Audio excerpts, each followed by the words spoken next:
मंच पर विराजमान कैबिनेट में मेरे साथी यूडीएच मंत्री भाई झावर सिंह जी खर्रा साहब, अतिरिक्त मुख्य सचिव गृह श्री भास्कर सावंत जी, महानिदेशक पुलिस श्री राजीव शर्मा जी, पुलिस आयुक्त जयपुर श्री बीजू जॉर्ज जोसफ, जिला कलेक्टर जयपुर जितेंद्र कुमार सोनी, पुलिस आयुक्त जयपुर दक्षिण राजऋषि राज जी एवं मेरे सामने बैठे सभी सीएलजी, सुरक्षा सखी एवं सभी मेरे इस नारायण विहार क्षेत्र में रहने वाले सभी मेरे भाइयों और बहनों, निश्चित रूप से आज ये सांगानेर की आवश्यकता थी और अभी ऐसा नहीं है कि आवश्यकता हमारी पूरी हो गई, क्योंकि सांगानेर क्षेत्र ऐसा है कि ये हर साल इसमें प्रोग्रेस होती है। सबसे ज्यादा अगर निर्माणाधीन मकान होंगे तो इसी में होंगे, आज भी यही है ना, है? सबसे ज्यादा अगर मकान बन रहे होंगे तो इसी क्षेत्र में बन रहे हैं। तो आवश्यकता थी। सांगानेर क्षेत्र बड़ा क्षेत्र है और नारायण विहार सहित पत्रकार कॉलोनी भी उसी में आता है। तो इसकी आवश्यकता को देखते हुए हमने राजस्थान में भी जहां जैसी आवश्यकता है, हमने थाने भी खोले हैं, पुलिस चौकी भी खोली है, क्योंकि आपकी सुरक्षा के वचन को निभाना हमारा संकल्प है। और हमने कहा है कि राजस्थान के अंदर किसी भी तरह की अव्यवस्था नहीं हो।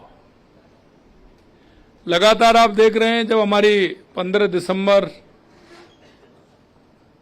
23 को सरकार बनी थी तो 16 दिसंबर को हमने एंटी गैंगस्टर फोर्स और पेपर लीक के लिए एसआईटी का गठन हमने 16 तारीख को किया था।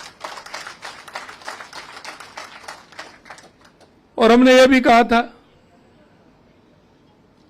क्योंकि राजस्थान के अंदर उस समय की स्थिति ऐसी थी, चाहे वो हरियाणा हो, उत्तर प्रदेश हो, मध्य प्रदेश हो, गुजरात हो,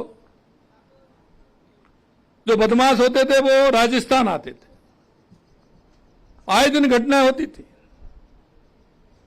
हमने उसी दिन कहा था, या तो बदमाश राजस्थान में आएगा नहीं, अगर आ भी गया तो जाएगा नहीं। और आज लगातार आप देख रहे हैं कि जिस तरह से हमारी पुलिस की मुस्तैदी है, उसका काम भी आपने देखा है। कोई भी ऐसा उदाहरण नहीं है जो 24 घंटे के अंदर अपराधी को नहीं पकड़ा हो। और यही अगर कहें तो पहला काम सुरक्षा व्यवस्था का यही होता है कि किसी भी तरह से उस अपराधी को पकड़ना है। हमारी सर्वोच्च प्राथमिकता कानून का राज और अपराधियों पर कड़ा प्रहार। हमारा स्पष्ट विश्वास है कि विकास तभी संभव है जब समाज में शांति और सुरक्षा का वातावरण होगा। पिछले 2 वर्षों हमने राजस्थान की पुलिस व्यवस्था को आधुनिक और सशक्त बनाने के लिए कई क्रांतिकारी कदम भी उठाए हैं। लगातार आप देख रहे हैं, प्रभावी पुलिसिंग के लिए 2 अतिरिक्त पुलिस अधीक्षक और 2 पुलिस उपाधीक्षक कार्यालय भी स्थापित किए गए हैं। प्रदेश में 22 नए पुलिस थाने सृजित किए गए हैं और 8 पुलिस चौकियों को थानों में क्रमोन्नत किया गया है। 35 नई पुलिस चौकियों को खोलने की स्वीकृति दी है। जैसा मैंने कहा, एंटी गैंगस्टर टास्क फोर्स का गठन अपराध शाखा के अतिरिक्त किया गया है। एंटी नारकोटिक्स टास्क फोर्स के गठन के लिए जयपुर में मुख्यालय में एक नया थाना, 9 नई चौकियों की स्थापना के लिए 255 पद अलग से सृजित किए गए हैं। राज्य में 65 एंटी रोमियो स्क्वाड का गठन किया गया है, जो स्कूल, कॉलेज, बाजार, धार्मिक स्थल, मॉल, बस स्टैंड अपराधों को रोकने के लिए सक्रिय है। जहां से जो अपराध होते थे, हम उन स्थानों को भी चिन्हित किया है और उनको चिन्हित करते हुए हमने कहा है कि वहां किसी भी तरह का ऐसा कोई अपराध नहीं हो। 3 महिला बटालियन पद्मिनी, कालीबाई और अमृता देवी का गठन कर 2216 पद हमने उसके लिए स्वीकृत किए हैं, क्योंकि आज आवश्यकता है। अगर महिला बटालियन हमारे पास नहीं होगी तो हमारे जो साइबर के मात्र से नहीं, जो आप देखते हैं जिस तरह के क्राइम होते हैं और बच्चियों को हमारी को बहला फुसला करके जिस तरह से कॉलेज के सामने से, मॉल से जो घटनाएं होती हैं, उन घटनाओं की रोकथाम के लिए हमने किया है। महिला और बच्चियों की सुरक्षा के लिए राज्य में 500 कायलका पेट्रोलिंग यूनिट बनाई गई है। महिला हेल्पलाइन 1090 और राजकाप ऐप के जरिए शिकायतों का तुरंत निस्तारण किया जाएगा। सभी थानों में अपराधियों को आपराधिक रिकॉर्ड कंप्यूटर कर दिया गया है। गिरफ्तार व्यक्ति और गुमशुदा लोगों की सूची राजस्थान पुलिस वेब पोर्टल पर उपलब्ध कराई जा रही है। पुलिस का रेस्पॉन्स टाइम बेहतर बनाने के लिए 25 इंटरसेप्टर वाहन, 750 मोटरसाइकिल और 500 पुलिस मोबाइल यूनिट वाहन उपलब्ध कराए गए हैं। हमने कहा था कि हमारे पुलिस के जब तक हाथ पैर मजबूत नहीं होंगे, उसके बाद आधुनिक संयंत्र अगर उनके पास नहीं होंगे तो अपराधियों में कैसे अपनी पकड़ बनाएंगे अपराधियों के लिए। हमने जो आवश्यकता थी और हमने कहा कि पुलिसिंग की जो आवश्यकता है उसको सबसे पहले हम पूरा करेंगे। और आपने देखा कि हमने पुलिस में भर्ती भी बड़ी संख्या में की है। क्षेत्रीय विधि विज्ञान प्रयोगशाला एफएसएल को मजबूत किया गया है, और नहीं देखते थे तो 2-2 साल तक रिपोर्ट नहीं आती थी, उसको भी मजबूत करने का काम किया है। कोटा और बीकानेर में नए रासायन खंड प्रारंभ किए गए हैं और नारकोटिक्स प्रकरणों की जांच वहीं की जा रही है। एफएसएल में 123 नए पद सृजित किए गए हैं ताकि जांच समयबद्ध और सटीक हो सके। एफएसएल में व्यक्ति ही नहीं थे, जांच कहां से करेंगे। 1.5 साल लग जाते थे, 2 साल लग जाते थे, मुकदमा पेंडिंग हो जाता था। वो पेंडिंग करने का तरीका था, लेकिन हमने 123 नए पद सृजित किए हैं। गृह रक्षा स्वयंसेवकों के मानदेय में लगातार 2 वर्ष से 10-10% की बढ़ोतरी कर रहे हैं। हमारे पुलिस के भाई कहते थे हमारे मानदेय नहीं बढ़ रहा है, उनको भी मानदेय बढ़ाया गया है। पुलिस बल में 2000 नए कांस्टेबल पद सृजित कर भर्ती प्रक्रिया तेज कर दी गई है, क्यों कांस्टेबलों की आवश्यकता है।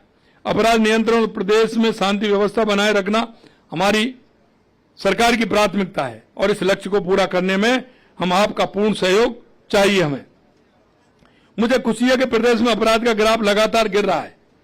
वर्ष 2023 से वर्ष 2025 में अपराधों में 19.45% की कमी आई तथा 2024 और 2025 के अपराधों में 13.90% की कमी आई सामने। अनुसूचित जाति अत्याचार में 17.80% और अनुसूचित जनजाति अत्याचार में 18.77% की कमी आई है। महिला अत्याचार की अगर हम बात करें तो इन मामलों में 9.24% की कमी आई है। इन आंकड़ों से साफ है कि प्रदेश में अपराध और शिकायतों के स्तर पर सुधार की दिशा में ठोस कदम उठाए गए हैं। कानून व्यवस्था को मजबूत होगी तो निवेश बढ़ेगा। मैं हमेशा कहता हूं हमारे किसी भी तरह से व्यापारियों को, हमारे जो निवेशक आते हैं उनको किसी तरह से कोई परेशानी नहीं होनी चाहिए, क्योंकि वो हमें रोजगार देने के लिए आ रहा है या वो काम करने के लिए आ रहा है। हमारे युवाओं को रोजगार सृजन होता है। अगर इस तरह की वो बदमाशी करते हैं तो उससे दिक्कत होगी, इसलिए हमने कहा किसी भी तरह की कोई बदमाशी नहीं होगी और इसीलिए हमारे राजस्थान में निवेश बढ़ रहा है।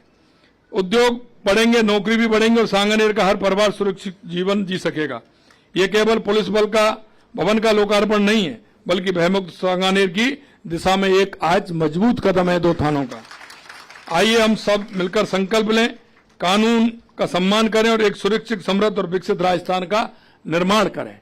और इसीलिए मैं कहता हूं सीएलजी और हमारी सुरक्षा सखी बहन है, उनसे भी मैं कहना चाहता हूं आपको उस थाने के प्रमुख लोगों में से चयनित किया है। आपको इसलिए किया है कि आप कड़ी बनकर के उनका सहयोग करें और आप ये विचार करें कि हमको सुरक्षा सखी बनाया है तो हमने इस महीने में कितना काम किया है। हम सीएलजी के सदस्य बने हैं तो हमारा काम क्या है।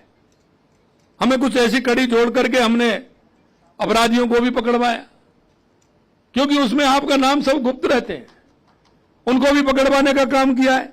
इस तरह के कितने लोग हैं जो उस स्थान पर फालतू में जो घूमते रहते हैं, अपराध की श्रेणी में जो आते हैं, उनकी जानकारी देना, कहीं कोई बात होती है तो सामंजस्य करके उनके बीच में बैठना, कई पारिवारिक किसी प्रकार के अगर झगड़े आते हैं तो उनमें समझाइश करना।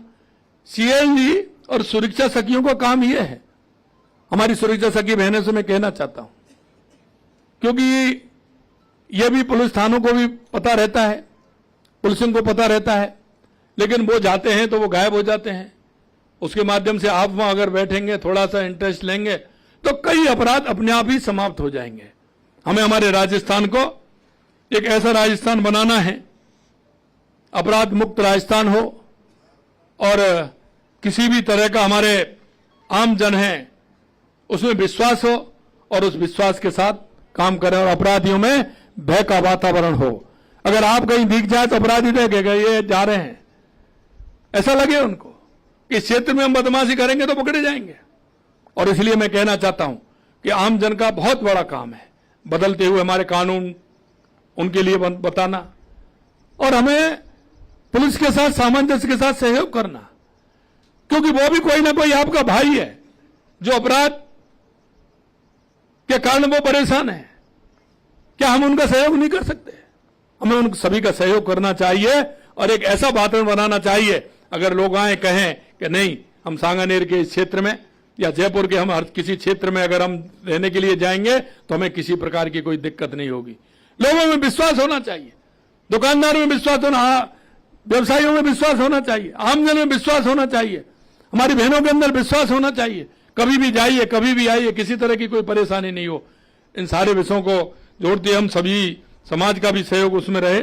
मैं आज के अवसर पर इतना ही कहना चाहता हूं कि जो राजस्थान में जब हम जनता के बीच में गए थे और हमने जो संकल्प लिया था, निश्चित रूप से हम कहेंगे आपसे कि राजस्थान में सुरक्षा की दृष्टि से जो हमने संकल्प लिया है, हमारी सरकार उसको पूरी तरह से पूरा करेगी। यही मैं आपको विश्वास दिलाना चाहता हूं। आप सभी को बहुत बहुत धन्यवाद। जय हिंद, जय भारत, जय राजस्थान।